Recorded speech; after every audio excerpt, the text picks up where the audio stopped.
Pumunta ngayon sila dito, tulog pa nga si Doc eh. Gusto nilang magpatulpo, tuloy ang tulpo. Huh? Tapos isisi nila si Doc may ano, pumunta dito yan maagang maaga. Wala nga alam si Doc kasi tulog pa. Tapos sabihin nilang kay si Doc, desisyon nila yan. May sarili silang pag-iisip. Yan man po laging sinasabi. Yo guys, magandang araw, magandang gabi mga kalingap. Eto na naman tayo guys, muling magbabalik si Papa Sider. Meron akong nasilip guys na binunyag na po. Grabe, eto ang tunay na katotohanan daw, sabi ni Miss Love. Oo, yun po ang sabi ni Miss Love, binunyag na po ang katotohanan na si ano daw ang may ano dyan, may sala, ha? Si Nanay Ansel daw ang buong may sala ng lahat ng ito. Aba, matindi to guys. Matindi to. Ito nga ang sinasabi ko sa inyo eh. Sobrang tindi. Kaya panoorin natin guys. Sabi ni Miss Love dito na mahagang maaga daw pumunta sila doon sa bahay at gusto nilang matuloy ang Rapid Tulpo in Action. Tara, panoorin na natin. Syempre, kung bago ka pa lamang sa ating YouTube channel, huwag kalimutan mag-like, mag-share, mag-subscribe, pahitan notification bell button para updated kayo sa mga ilalabas natin reaction video mga kalingap. At syempre guys, no, huwag kalimutan suportahan sina Kuya Balsan Sumatubang, Ate Edda Vlogs, Kalingap Rab, Kalingap Team, syempre Kalingap Reactor, Papa Sider TV. Aba, matindi to at wag na natin patagalin to guys. Ano kaya ang ibubunyag ni Miss Love dito? Panoorin na natin. Ay no, credit dishonor guys ha. Talagang matindi to. Let's go! Pumunta ngayon sila dito, tulog pa nga si Doc eh. Gusto nilang magpatulpo, tuloy ang tulpo. Huh? Tapos isisi nila si Doc may ano, pumunta dito yan maagang maaga. Wala nga alam si Doc kasi tulog pa. Tapos sabihin nilang kay si Doc, desisyon nila yan. May sarili silang pag-iisip. Yan man po laging sinasabi. Sino ba naman si Doc na para ano, matuwa siya na hanggat gusto niya, matuwa siya. Hindi po yun fake account. Wala talagang istorya. Kung wala silang sinasabi, nakita ko eh. Yung comment niya, sila na lang tama, lahat tama, eh hindi yan mabubuo kung hindi desisyon nila yan. Totoo naman yun, yung fake account. Eh nga hindi matapos-tapos ang issue nang dahil din sa kanila, puro comment kasi. Nagpayo na ako noon na magpa-comment kung kaninong mga live, sinabi ko na yan. Gusto din talaga nila ng gulo eh.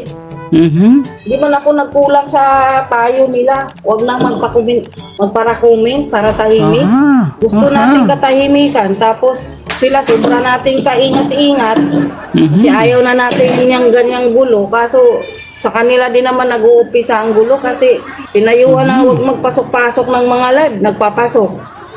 Pag nasira sila, nababas. Ayaw tumahimik eh. Di mas maganda patayin na lang nila yan. Sos, Ginoo. Ano pa bang support ang gagawin namin? Lahat andyan, nakasupport kami sa kanila. Pero, ayun, ayaw ko nang mag-ano dyan. Kung sa support lang, pag-usapan, di pa ba sapat yun? Di pa ba sapat yun? Nakikita nyo naman. Ano pa bang support na gusto nilang mangyari? Hindi pa ba support yun? Nag-iisip tayo, hindi madadama yung bata. Kaso, ang tanong, nag-iisip ba yung ano, comment kaninong live? Inisip ba niya yun? Na masisira? Sinong masisira? Just kakapasok ng live? Dapat Tama. inisip niya yun. Nag-iisip ba siya? Kakapasok niya ng mga live kung kaninong live dyan? Naisip ba niya yung bata? Kung maganda ba ang kalabasan? Kaya lang din, nag-umpisa ng maibas yung bata. Kasi pinayuhan ko na yan na wag na magpapasok-pasok ng ano, ayaw tumigil. Kaso siya, nag-iingat ba? Iniisip ba niya yung anak niya sa ginagawa niya? Kung nanahimik na lang sana yan dyan, hindi nagko-comment. Lalo kasi pinapalala eh. Tahimik naman po talaga ang bata. Ang bata, tahimik, ayaw ng gulo, ayaw ng issue. Kaso, ayaw tumigil kasi. Sinong napapahamak ngayon? Kakapasok ng live na may live. Dapat nag-isip. Yun ang nakikita nila na hindi ano yung suporta ni Doc sa kanila. So wala tayong magagawa. Yun ang nakikita nila eh. Yun lang nakikita nila, yung suporta ni Doc, hindi ano. So, wala tayong magagawa. Yun ang tingin nila eh. Kaya pala, laglagan na lang. Nakulangan pa, kulang pa yung ano, suporta namin sa kanya. So, wala tayong magagawa sa kanila. Padala Aray ko. sila sa emosyon nila eh. Hindi sila nagpara-pasok-pasok sa mga live ng mga live. Wala mang ganito. Walang ayang issue. Dapat tayo nanahimik kasi hindi yan ang nakakatulong. Mas lalong pinalala lang. Walang Hindi pera ko- si Doc. Ano ba ibibigay ni Doc? Eh, sahod niya. Kulang pa nga sa amin kung tutuusin eh. Diba? Kung kami nangupahan. Nakita naman talaga, wala na, bagsak na yung channel ni Doc. Ano mang ibibigay ni Doc? At nakita din naman nila na wala talagang ilang buwan yun, walang sinahod si Doc. Alam din nila yun. Pero pagdating sa pera, wala talaga yung maibigay si Doc. Moral support lang talaga yung kayang maiano ni Doc. Pagdating sa pera, walang perang itulong sa kanila. Hindi. Noon pa unang mga nangyayari, ako din nag-aano sa kanya na wag ganyan, wag ganyan. Hindi yan ang solusyon. Yan po talagang sinabi ko sa kanya. Tapos paulit-ulit na lang eh. Lahat naman po na pag-iintindi, pag-uunawa, nasa akin na po. Totoo po yan, nasa akin. Nung una, nasasaktan din ako. Dami kong naririnig. Kaya sinabihan ko siya na hindi dapat ganun. So naging okay kami dahil sabi ko, hindi yan ang solusyon. O di ba ngayon naulit na naman, nakita ko na naman, gano'n na naman. Yung Aray mga ko. nakaraan, yun din sabi ko, hindi yan ang solusyon, kailangan mag-uusap. Ito Aray na ko. naman, gano'n na naman. Aray ko. Puro sisi kay Doc. Eh, kuno ganyan, si Doc ang nag-ano. Di sila mga bata, may sarili silang ano, pag-iisip. Yung vulgar lahat kay Doc, Lahat kayo. sisi lahat kay Doc. At yun nga guys, talagang pinaglalaban ni Miss Love na ang pamilya Batalero ang may kasalanan ng lahat ng ito. Kasi umagang umaga daw, tulog pa daw si Dr. Love, no? Tapos pumunta daw itong si Nanay Ansel doon sa bahay nila at nagkatok-katok ng umaga na gusto niya daw na ipatulpo si Kuya Bal Santos Matubang at ituloy daw ang tulpuhan. Aba, ito na yung sinasabi ko eh. Talagang lumalabas na talaga ang tunay na katotohanan dito. Di ba? Kaya nga itong si Miss Love, ay sabi niya, sinabihan na daw dati itong si Nanay Ansel na wag na daw magpa-comment kahit saan. Dahil magkakaroon lang daw ng hindi maganda na sitwasyon kapag ganun ang ginawa ni Nanay Ansel. Anong ginawa ni Nanay Ansel? Di ba? Kahit kaninong live pumapasok, nag-comment ng hindi maganda, tapos hanggang sa lumaki ng issue, ayun tuloy ang napala nila. Ha? Yan ang napala nila. Nakarma na po ang pamilya Batalero. Yan, pero ako naman, na opinion ko to, kasi, alam ko, totoo yon na may kasalanan talaga ang pamilya Batalero dito. Siyempre, hindi rin mawawala sa ating isip ng mga tao na ang pamilya ni si Doc Love at si yan ang nakapalibot sa kanila, may ano din sila, may kasalanan din sila kasi hindi naman mabubuo yan guys. Ito, sasabihin ko sa inyo, hindi naman mabubuo ang planong yan ng pagpapatulpo kay Kuya Bal kung wala din sila. Kung walang Dr. Love, walang nakapaligid sa kanilang mga sponsor na yan, siyempre si Nanay Ansel, siyempre gusto niya daw magpatulpo. Kaya nga, itong mga nakapaligid sa kanila, tinulungan po ng tinulungan. Itong si siyempre, sul-sul pa yan. Sul-sul lang sinulsul yan. Hanggang sa na brainwash na po itong si Nanay Ansel. Kaya ito ang nangyari, no? Kaya nagpatulpo po itong si Nanay Ansel kay Kuya Bal Santos Matubang. Ito pala ang tunay na katotohanan. Pero hindi natin masisisi, no?